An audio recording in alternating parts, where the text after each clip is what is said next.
notice how the Torah sometimes feels uncomfortably modern? You're reading a 3,000-year-old text and thinking, wow, this is literally my family WhatsApp group chat. Welcome back, my dear friends, to CHAISPEED TORAH, where we're diving deeper into Parsha Shemini, the Parsha that talks about anger management, not talking back, and why God cares about what you put in your mouth, spiritually, not nutritionally. This is not a diet Parsha. No carbs were harmed in the making of this shiur. The Midrash says something wild. Moshe Rabbeinu gets angry. Not fake angry, not passive-aggressive. Real, holy, righteous anger. And Chazal still criticize him. Why? Because anger and the Shekhinah don't share office space. Once ego or frustration walks in, the Shekhinah politely exits. Now here's the kicker. Moshe's anger was 100% Lisham Shemaim. He was worried that Aaron's remaining sons, Eleazar and Isamar, might have messed up and were about to die like Nadav and Avihu. That's not ego. That's fear. That's responsibility. And still, the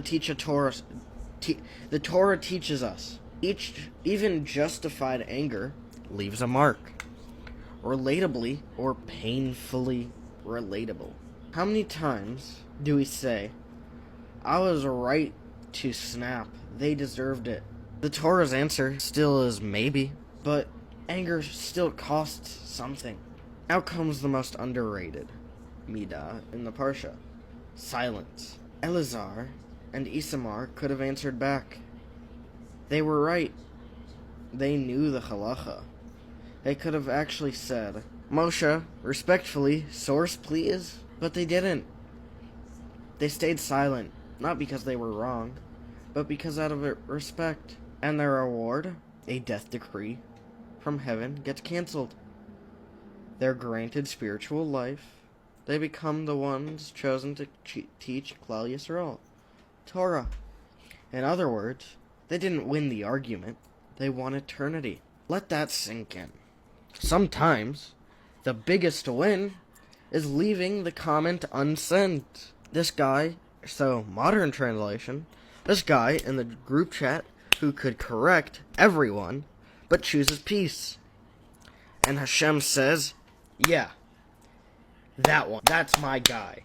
Now, the Parsha pivots hard into dietary laws. And the Torah makes something crystal clear.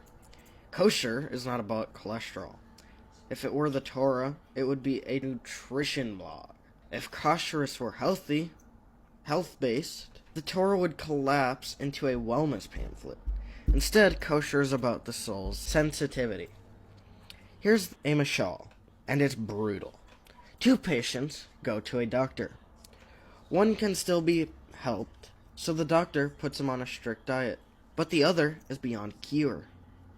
So the doctor says, eat whatever you want.